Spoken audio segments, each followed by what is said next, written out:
Welcome, Robby Suave, to Every Other Right, where we explore the most fundamental rights in the United States and how they're being used and abused. Thanks for having me. Good to be with you, Ron. Now, I get to say I knew you before you were totally internet famous, but for anyone who doesn't know, tell us who you are and what you do. Sure. I'm a journalist, senior editor at Reason Magazine, the libertarian publication, and I also host a YouTube show for The Hill. It's a right-left morning news and debate show that focuses on politics. My work at Reason, I used to write a lot about higher education and kind of campus culture and politics, and that moved into sort of more freedom of expression commentary more broadly. I these days write and commentate on a lot of social media related rules and censorship, that kind of thing. And one of the things I really appreciate about Rising is I just find it to be one of the rare shows where you guys have legitimate disagreements and legitimate agreements. Like, it's not fake, right? It's not the whole I'm on the left and I'm on the right and we're gonna do you just have whatever opinions you have, and sometimes it gets heated. Yes, I very much enjoy doing it. It really is increasingly unusual in our sort of mainstream media environment to have genuine disagreement of different but not routinely right or left political views. Frankly, just disagreement at all has become more uncommon in cable news, whether it's right or progressive or mainstream. Generally, the host just brings on a guest that they agree with to reinforce the host's perspective, and then the things that do debate in the kind of crossfire style is just, well, here's Republican talking points, here's Democratic talking points. You don't really get much of a there's only so much conversation you can have if that's what you're doing. We try to do something really different, and just like you said, my co-host I have a variety of co-hosts, but they run the gamut from down the road, middle of the road, Democrat to way more on the left. But we have some really fun discussions and debates, and sometimes we do agree. Obviously, as a civil libertarian, there are areas of overlap on civil liberties and even on foreign policy that I think right libertarians or libertarians, whatever you want to call us, can find with people on the left. So it's interesting to discover those strands of agreement. So my theme for today, we're focusing for a few episodes here on First Amendment auditors. A lot of these people, unfortunately, in order to get YouTube clicks and generate income, their real job is just to inspire fights. So they get content, and they're not actually changing anything or trying to change anything. And so the goal for today, and I think your career is just an excellent example of this, is to give examples about how people could put the same amount of energy in and actually generate journalism that would actually change the world. And you've done that. So I want to explore that. So with that, though, let's start at the beginning. How did you get into all this? I attended undergraduate University of Michigan. I'm a Michigan native originally, and I always wanted to be a writer of some kind. I actually aspired to write fiction, which maybe I'll have a career change one day. But I wrote for the student newspaper at the University of Michigan, the Michigan Daily. I became the opinion editor there. That was kind of my first foray into journalism. It was really fun experience, and I kind of did things backward, where I started out. I applied to be an opinion columnist, and I got it, even though I had my writing was okay, but I had no experience doing op-eds, that kind of thing. And you should really start doing news coverage, learning the skills of reporting, and then once you've gained some strategies or some ability there, you transition into opinion writing. I did it backwards, but it's just college, so it doesn't matter that much. Eventually, after I was writing op-eds for a while, then I did start to do some feature writing for the student newspapers magazine. And I was, libertarian already at that time. It was a fun experience, being a libertarian and writing. At one point I had to write, the editorials, which come from the standpoint of the newspaper, which was a very progressive student newspaper. I think it was good practice learning to write, make strong arguments from a perspective one does not actually share. But I applied for an internship at Reason Magazine summer after I graduated, and thought it was fantastic. I worked alongside many of the same people I still work alongside now. And then I came back to the magazine as a full-time employee a couple years after that, and I've been there ever since. What amazed me about, and we're going to talk about these, some of the stories that you've broken, is it's not like you had to go be a war correspondent in another country for 10 years and work your way up the chain. You just looked at what was happening and made a comment, and it changed things. And the first one I'm aware of was the Rolling Stone rape on campus article. Yeah, I used to pay, and now the national media does pay a lot of attention to campus stories, so that category of journalism has gotten a lot more crowded. But back 10 years ago, 10 and 15 years ago, very few people were covering it, even though there was tremendous interest on free speech issues, shutdowns of speakers, attempting to write campus policies that infringe upon debate, whether it's on the right or the left. So I was just, as you said, doing very little.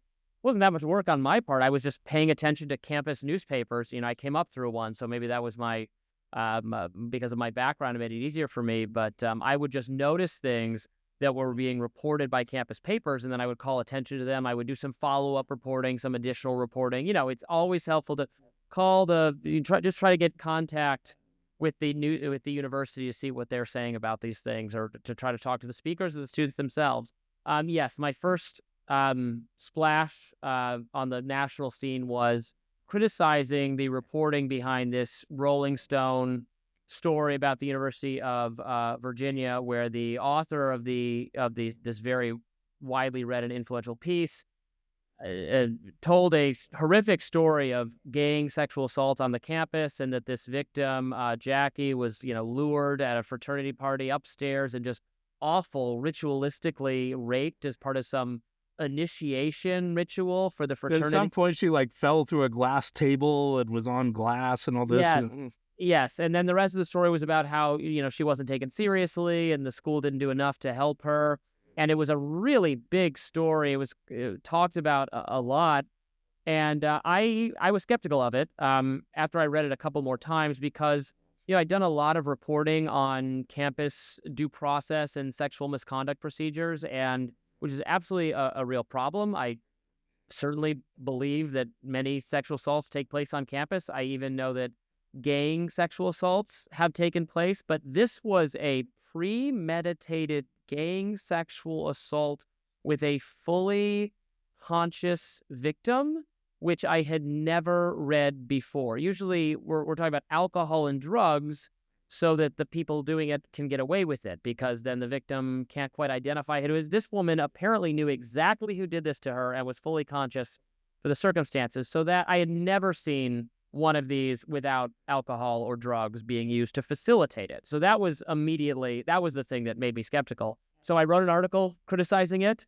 I had 24 hours of one of those brutal death threat campaigns against me I've ever had, because people were, how dare you deny this rape?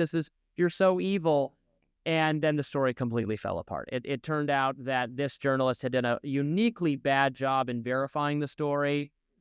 Friends of the victim who were not consulted for the story came forward and said, we know this girl, we know this is for a fact, all made up. And then it was an unusually elaborate lie, frankly, because the victim had made fake text messages from the guy. The guy didn't exist. The person who did this, whom she knew, whom she was on a date with, did not exist. So it fell apart and resulted in a flurry of actually successful libel lawsuits against Rolling Stone and the journalist. They were successful.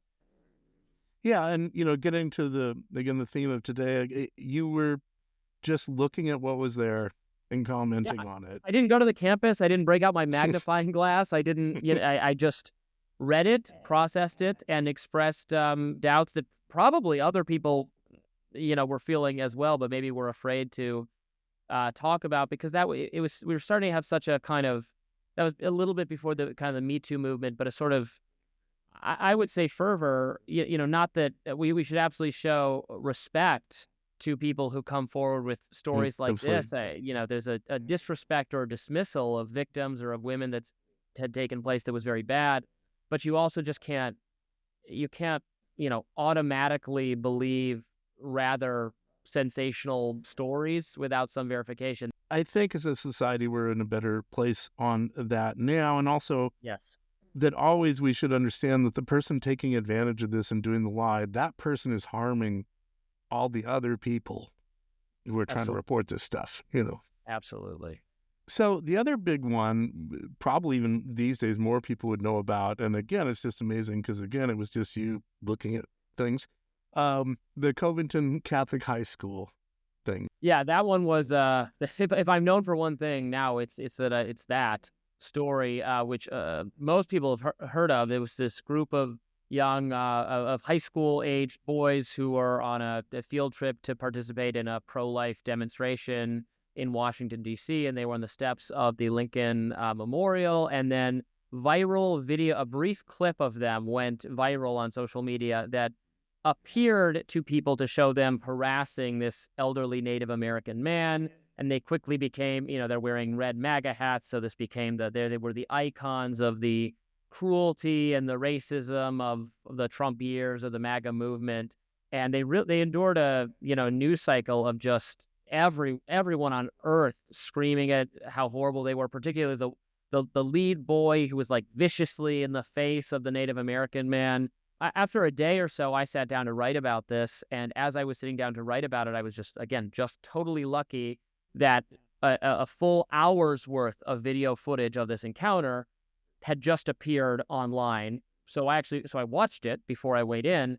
And as you're watching it, you're realizing that, wow, did they mischaracterize this? When you only see 30 seconds of something, you often get a misleading picture. And that's just a lesson more broadly. Whenever I see some crazy thing go viral and I see, even if it's, plays to my views or reinforces something I think, I'm always very hesitant to weigh in on it until I can see more context. Because as it turned out, first of all, these boys had been themselves harassed by this crazy group called the Black Hebrew Israelites. We have them on the streets of DC. They're crazy people that scream at women and gays and Jews and Christian. They're just crazy. It's like a black nationalist, Nation of Islam kind of cult type thing.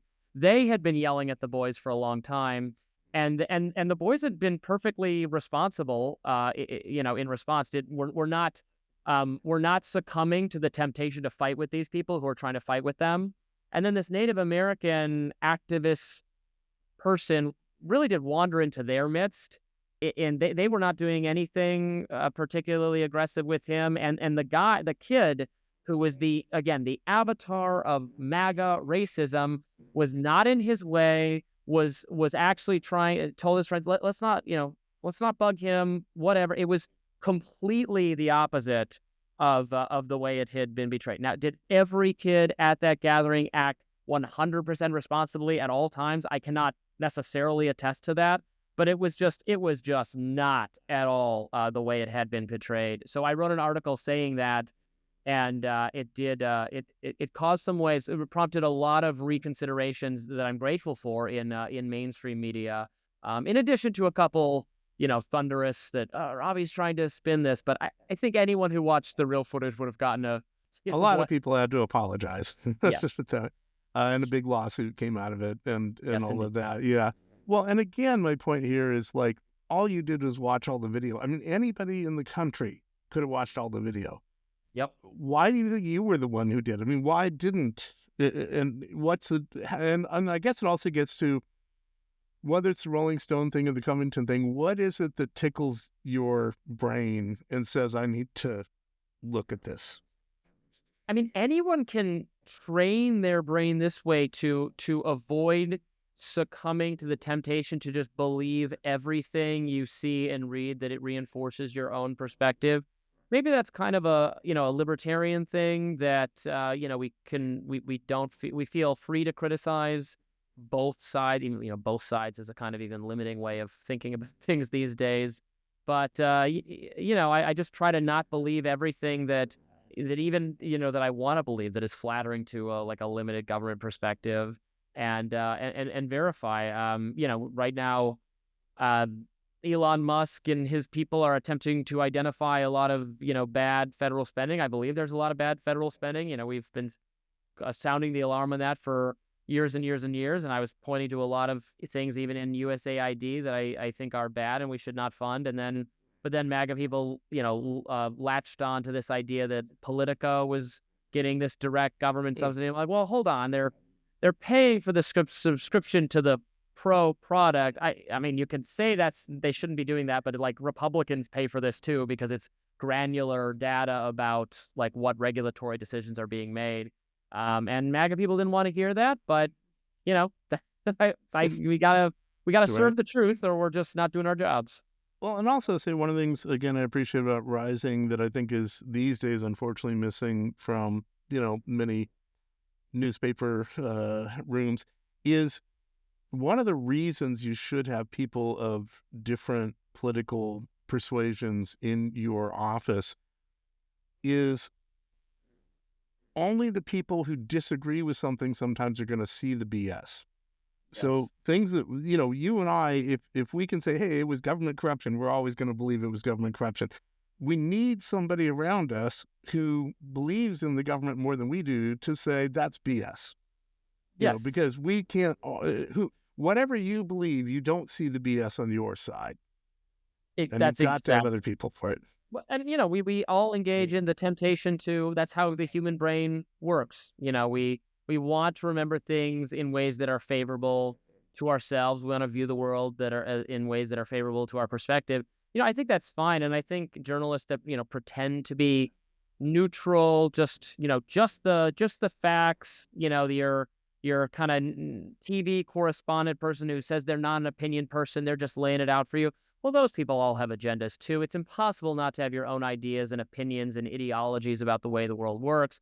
I think it's better just to be upfront about what one's biases or opinion is so that you can, take it with a grain of salt and to engage in discussions with people who are all over the place. I always try to say that we try to balance the show, not because we're all striving for some kind of boring, right down the middle, moderate perspective that doesn't even really exist in the wild, but because we have an eclectic mix and we're going to let you decide, and you're going to hear from, even really out there perspectives, because sometimes really out there perspectives have valid critiques, I think, of what's going on foreign policy. I think that's certainly the case.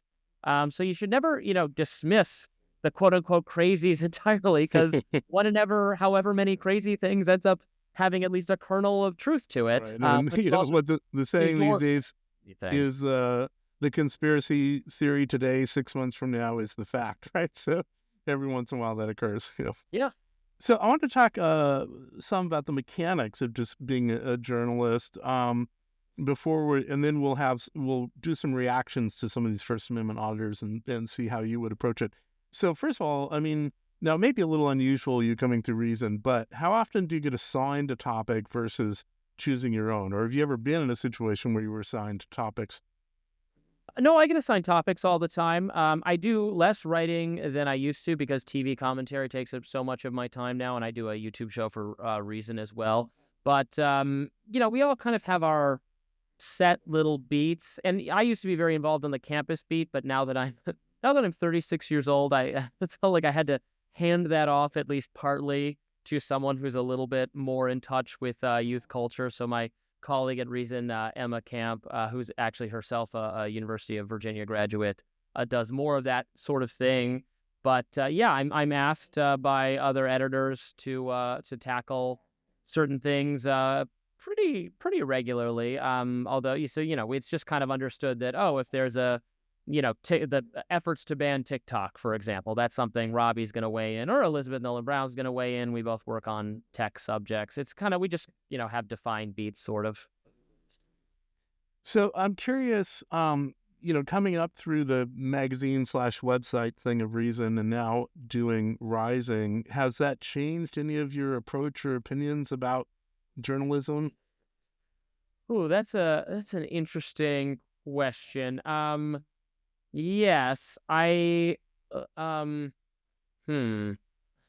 can I, without giving too much away, I am definitely more cognizant of audiences and what they think from doing a YouTube show that is so big and gets so much feedback, in terms of not just the comments, but emails and messages I get. I meet people in the wild. The Hill is a larger organization than Reason. I certainly meet fans of Reason out in the wild. I meet a lot of fans of Reason at libertarian specific conferences, but I meet fans of Rising all over. When I travel, people stop me in the airport or in restaurants and say, "Oh my God, I'm such a fan of Rising." So I'm cognizant of what a large following the show has, and a large following it had from people who have lost trust in mainstream media institutions, who are skeptical of the establishment, however you want to define establishment, and that gets tricky sometimes. But we are living through an era of broad distrust in all sorts of institutions, but particularly media institutions. It's felt by virtually everyone on the right. It's also felt by a lot of people on the left or even on the center. And there's a hunger for news that comes from a different mold that can be perspective-driven or agenda-driven, as long as it's honest about that. So that's created opportunities for us at Rising. It creates opportunities for us at Reason.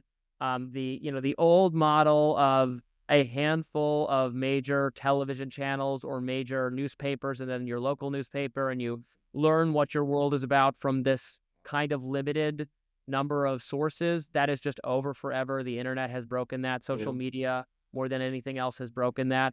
There's downsides of that for sure. But I mostly think it's better that it's confined. The conversations are less confined by a small number of elite institutions. Well, and it strikes me, with our theme of kind of citizen journalism today, that there's a direct line between the pamphleteers early on and YouTubers, right? Because pamphleteers could be anonymous, random people just handing out pamphlets, trying to make a difference in the political system. Then YouTube is kind of, the modern version of that. Absolutely. Social media is the modern version of that. Not everything you watch on YouTube or read on X or see on Instagram is going to be correct. It is true that there is a larger volume of misleading or false information out there. But then sometimes, a lot of times, I've run up against this frequently, the things that mainstream media organizations, assert are, well, that's not true, we're doing the correction. Well, they get it wrong too. So what would you prefer? An environment where everyone is free to weigh in and they can be checked or fact checked, or it be in debate with everyone else, or an environment where a small number of very large institutions set the boundaries of this conversation and are immune to criticism and feedback?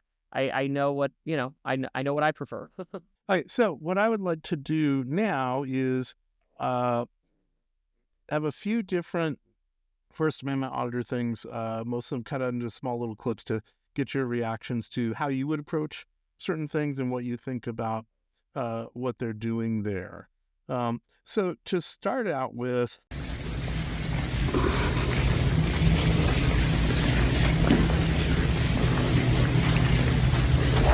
Thank you, sir.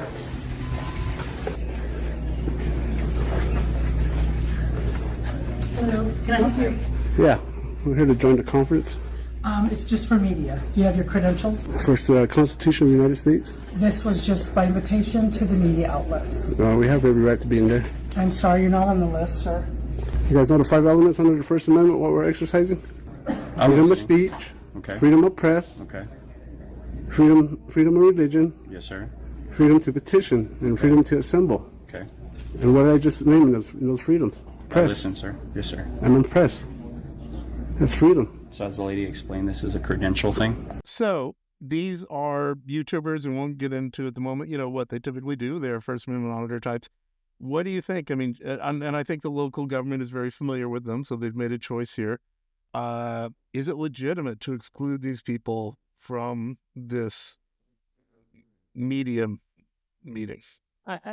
It's generally understood that you can have time, place, and manner restrictions on freedom of speech. I can't assert. I'm not a constitutional scholar, but I believe it is consistent with the First Amendment to require in cases like this, pre-registration. Now, if that meeting hall said, you had to register for the event and then turned them down because they're not an official media organization or something, then absolutely that would be wrong. And an organization like the Foundation for Individual Rights and Expression, or the Pacific Legal Foundation, or maybe even the ACLU, if they're doing good stuff. Some days they're doing stuff I like. Some days I think they're a little bit off mission. Would weigh in your favor or maybe even take your case. But if it's just you were supposed to register for this and everybody else did and you didn't, can they keep you out? I think the answer to that is yes. People might not like. I mean, you can't have.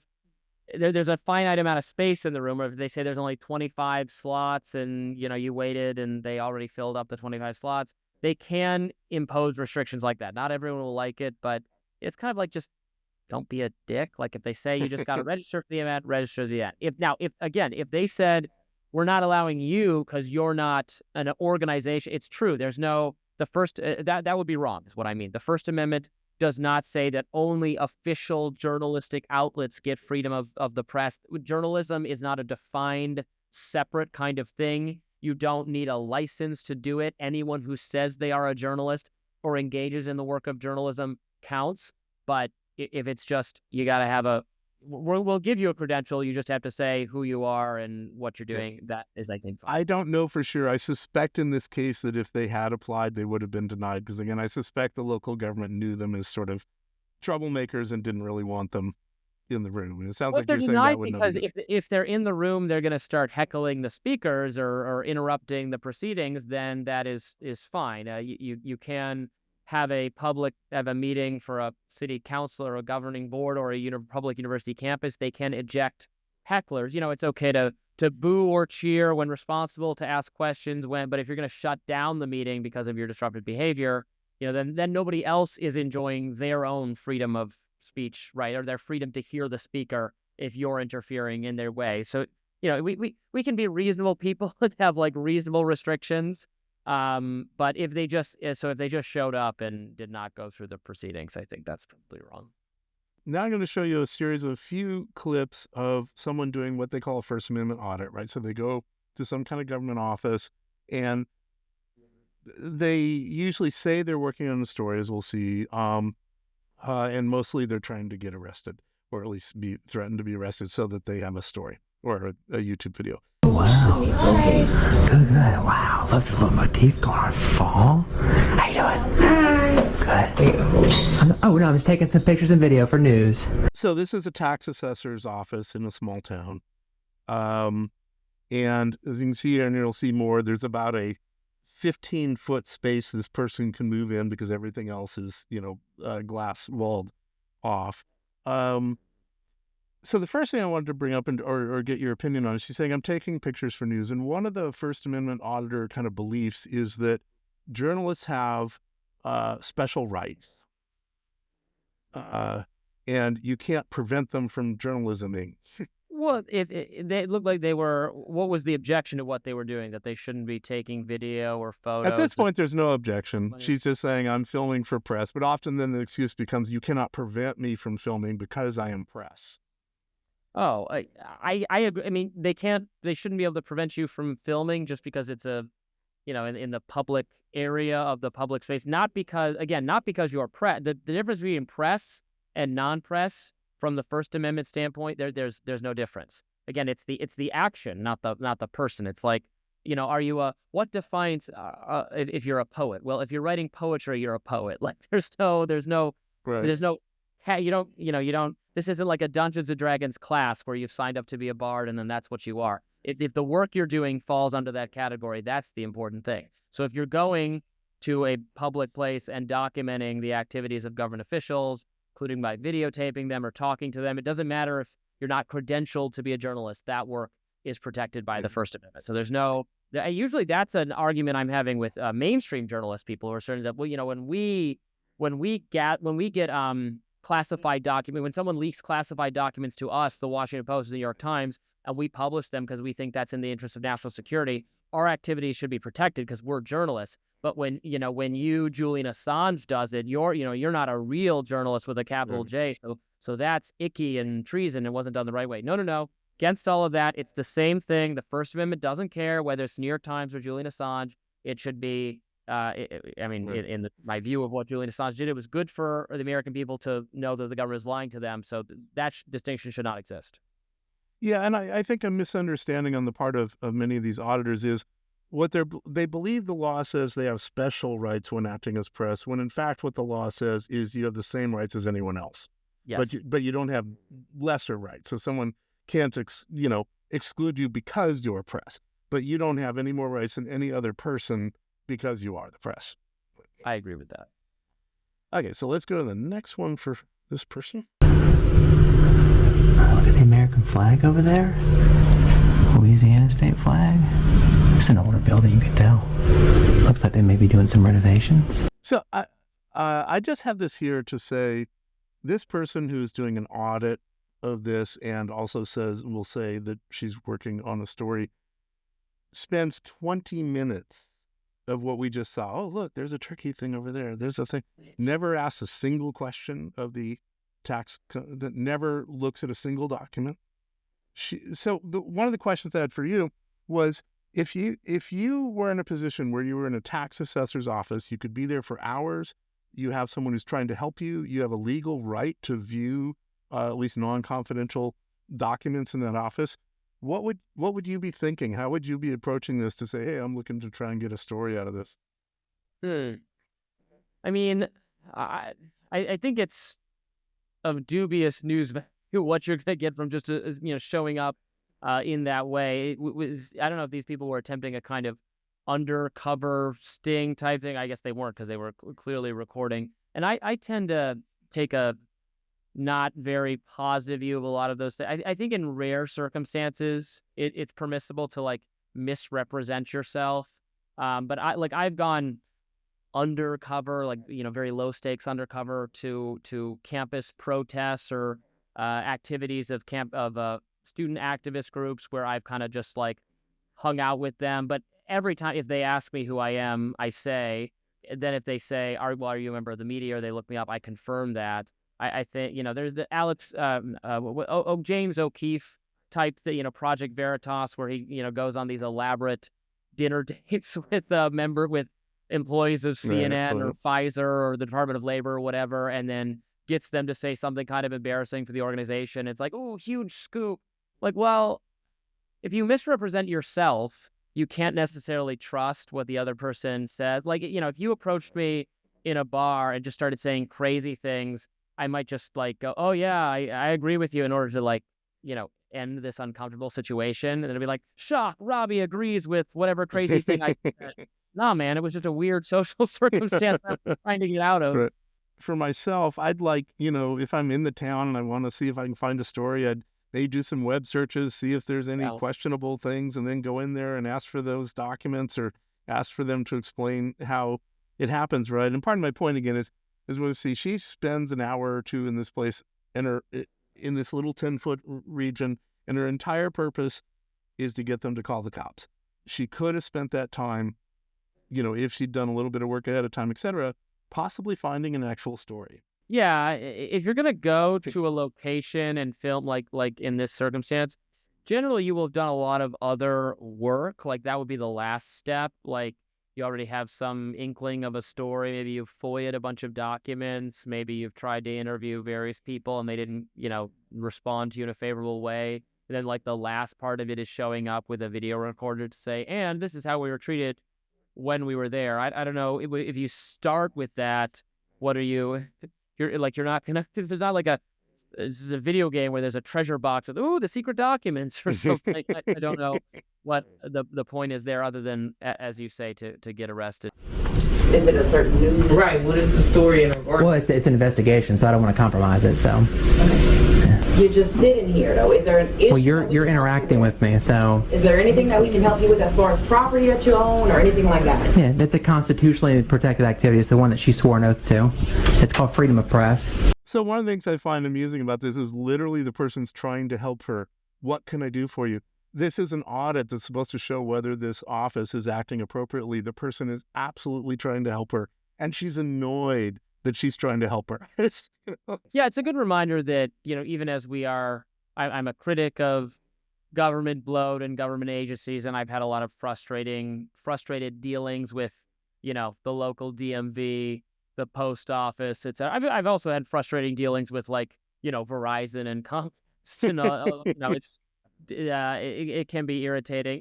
These are human beings. I don't want to be really rude to them unless it's totally necessary. Sometimes sometimes they're rude to you and it's called for. I mean, maybe it's never called for to be rude in response. We should always strive to behave in more of a way that we learn from our mothers. But, I try not to be, mean or rude to government employees just because they're government employees or something. That seems not a healthy way to go about life. Oh, yeah. And one more with her. This is the ending, and it was kind of the inspiration for doing this particular episode. Oh, I should say episode. She has, she annoyed them enough that they called the cops. The cops trespassed her, and here's the ending. It's despicable. He's garbage. Lieutenant's garbage. Oath breaker. That's what you are, sir. Oath breaker. U.S. Constitution, First Amendment, freedom of press. Civic duty, Thomas Jefferson said, civic duty to watch our government. So here we are. The office did nothing but try to help her. And instead of looking at things or finding a story, she's now outside shaking her fists at the clouds. Yeah, I mean, I agree with the comments being made. The press is very important, and we should hold government employees accountable, including the police, very much. I agree with, I'm in favor of, body cam footage for police being recorded. You should be able to record police as they go about their business. I'm very skeptical of laws in some states that try to limit the ability to record the police or just to record other people without their permission. There's various legal rulings on that, but I think that ought to run afoul of the First Amendment. If you don't have an expectation of privacy in public, I don't think people should be recording people in private without their permission, that sort of thing. But the police are public employees and should be on good behavior themselves, and it's important. And and it can be important to acknowledge, when they need to be vindicated. There have been false accusations made against police of abuse that the body camera footage has shown that was untrue, that the suspect or the detained person was the one who Right. engaged in violence or did something wrong. In this case, many auditors will, claim you can't trespass them from this is a limited public forum. It's not a traditional public forum. It's not a park. It's a limited public forum. And they'll say you can't trespass me unless I've committed a crime. But no, they can trespass you if you are, disrupting their business. And this person just hanging around for hours, bothering them, is clearly disrupting their business, making it hard for other customers to come in, etc. So they can be trespassed in that case. And of course, that's, again, what she wanted. I've watched dozens and dozens of her things. So this is how it always goes. Now, this is a little more interesting one because while most of these First Amendment auditors who are just trying to cause trouble don't bother to, like she don't bother to come up with what the story they're doing is, this guy does act like he has a story. And so I figure for the, let's be generous and assume what he's saying is true. And I'll start out with asking you how you would react to this. So he says he got all these emails just out of the blue saying that the local school buses were rusting up and busted up and a danger to the children who were riding in them. So he's going to investigate this. Now, if you got this tip, what would be, because that's a totally legitimate story if it's real, what would your approach be? Where would you start with this? Question. I would want to know first the tipsters, where they're getting that information. How do they form that impression? You'd want to consult some kind of safety expert. You'd maybe want to talk to the bus driver, maybe off the record, someone with knowledge of the bus. You can start off the record, because if they don't want to speak out against their employer, like, is there something to this story? What do you think about that? And then based on that information, then you could try to find someone on the record to speak about that, some kind of safety expert. And then when you have that all down, when you've got the story down, you've got here's this person said this was a problem. This is, the pictures maybe they've sent me pictures they took of the bus. I've talked to this safety expert. I've spoken off the record to a bus driver or a teacher or some person who says, yeah, this is a legit issue. I have all that down. Now I'm going to call the school or the superintendent, the district, and say, hi, I'm doing a story about the buses and the condition they're in. I have some reason to believe it's not a great condition. Could I interview you for this? Would you offer comment on this? And then if you get a rude response or you don't get any response, then you might show up. You've already got it down. You've got proof.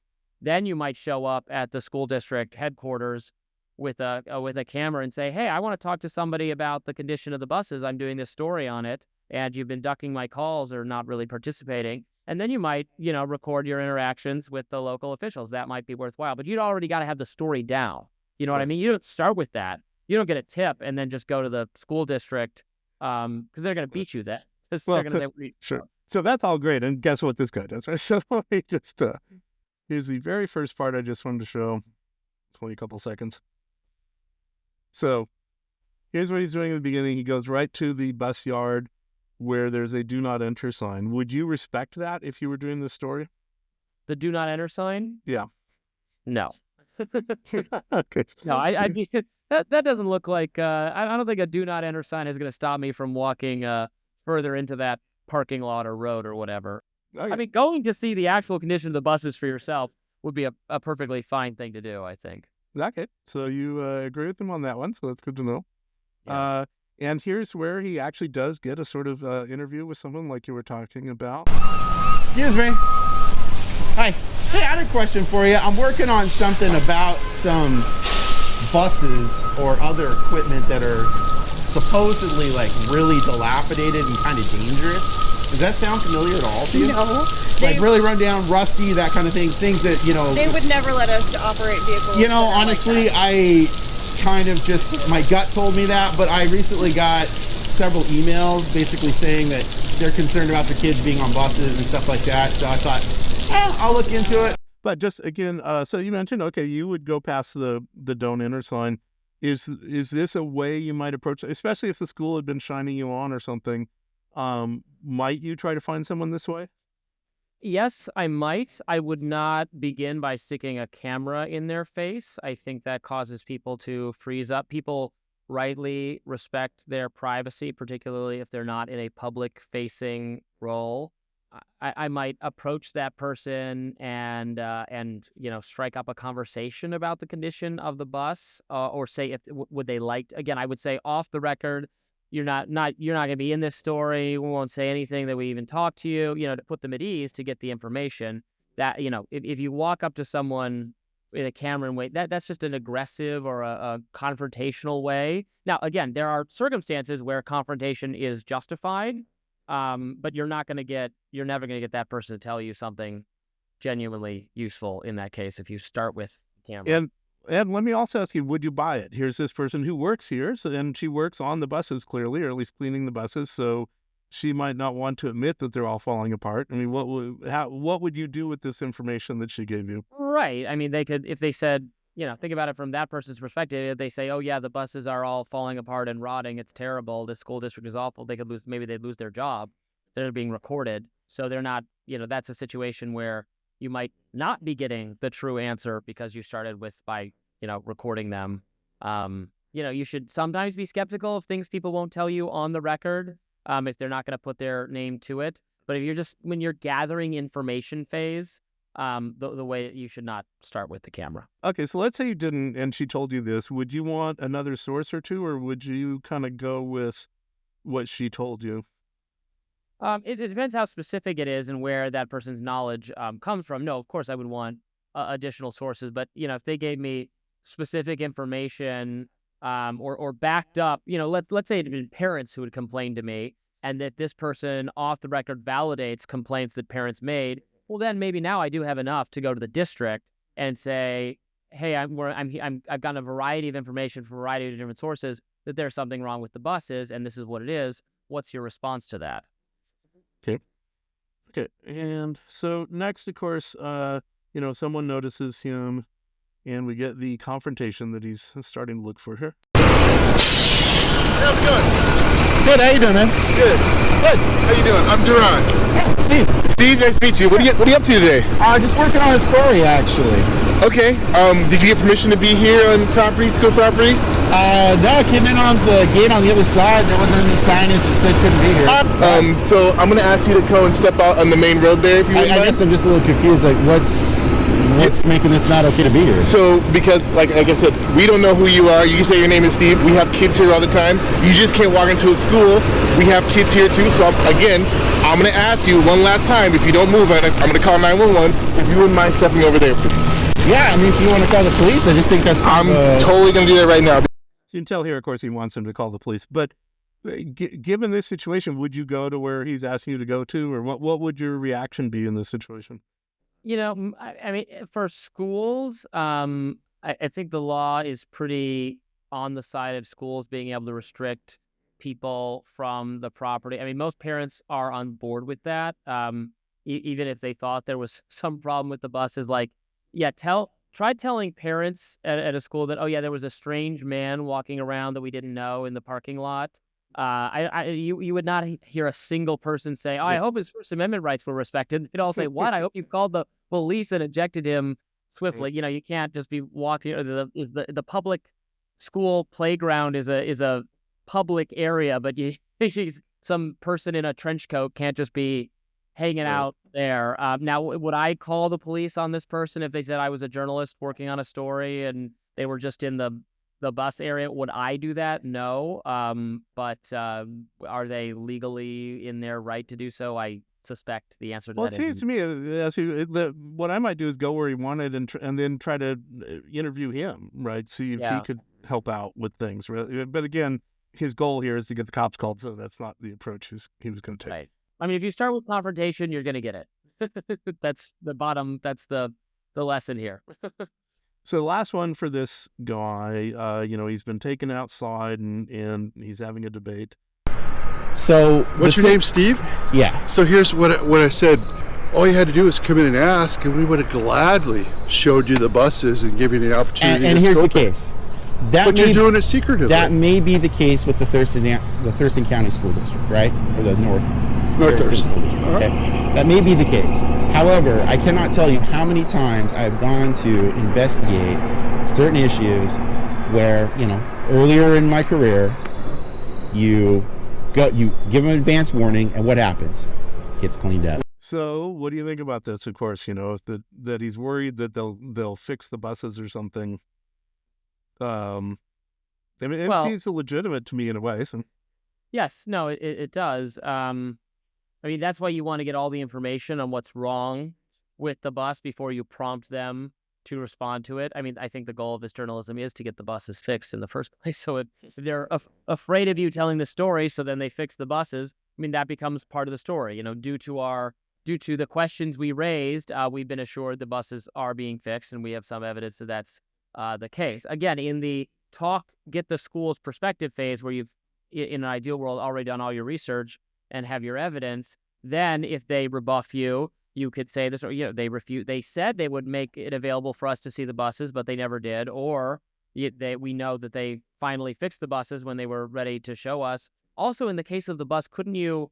It's going to venture off school property, right? By the nature of being a bus, so maybe you could be looking at it, when it's on the street or when it's at a bus stop or something, or while waiting to do that, rather than kind of creeping into the parking lot, which you are going to be prevented from doing if it's a school. Right. And I'm not going to show up. But in this case, the police show up and he gets trespassed because, he's just bothering people and doesn't have a real purpose there. With that, just to close, the stuff you've seen here and everything, what do you think about this theme I'm trying to push, which is if these exact same people just redirected their energy a bit, they could generate actual stories like you have, like CJ has, that actually could change what's going on. Absolutely. And citizen journalists play a pivotal role. I think it is often best for them to partner with, with someone like me. So an alternative perspective, someone who takes the First Amendment seriously and takes the concerns of citizen activists seriously. I understand why a lot of these people don't trust the mainstream media. I don't trust the mainstream media either. But usually, if it's a consumer interest, if it's a story of buses being broke down or something that's not even particularly ideological, really, that's something that people in the community want to know more about. you could actually, in that case, probably partner with a local journalist who has, maybe more expertise or better connections. Again, that's not to say that you need a license to do this, or there's a special class of people in society who are the only ones who should be doing this. I utterly reject that. And anyone practicing journalism is engaged in the role of journalist. It's not, by the way, it's not an academic discipline. It's a craft, not a field of study. You don't need a journalism degree, all of that stuff. In fact, most professional journalists, I would say that most people who have a journalism degree would tell you it's a waste of time, money, and resources, particularly if you got it from a really expensive school. It's one thing if it was just your major and you didn't pay all that much extra for it. But journalism is not really something you study. It's something you practice. Writing is a skill. Learning to call and email people who have relevant information and write down what they say to you is a skill. You get better at it by practicing it. It's not something you study in the same way that like literature or history or mathematics is something you study. It's more like running or weightlifting or exercising. By exercising these muscles, you get stronger, you get better. This is true for me. If I go a long time without writing a lot because I've been doing video commentary, my writing is harder. It takes me harder. It's less good. It takes me more to get fired up. I'm writing more slowly. If I've been writing consistently for a couple days in a row, again, it's like weightlifting. I'm trained. I'm fast. I'm working very productively. That's how people should think of journalism more broadly. Thank you so much, Robby. My pleasure.